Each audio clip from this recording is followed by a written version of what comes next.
خوش اومدین دوستان با کانال شریف موزیکان. من در ویدیو امروزه با شما طرز نواختن موزیک بابای غفار رو و با پارچه ها جدا کرده آسان با شما میفهمونم. اگر با شما چی موزیکای دیگر پسند آید در زیر کامنتر حتما نویسید. خب ویدیو رو سر میکنیم. سر اول از همین سر میکنیم، دوبار این رو این خبردار یکم پوچش هم خیلی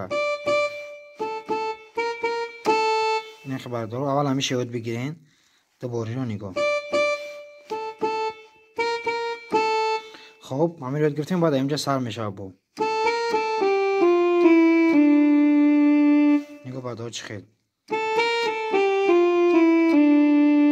همینجا ایستادین باز از اینجا سر کردن.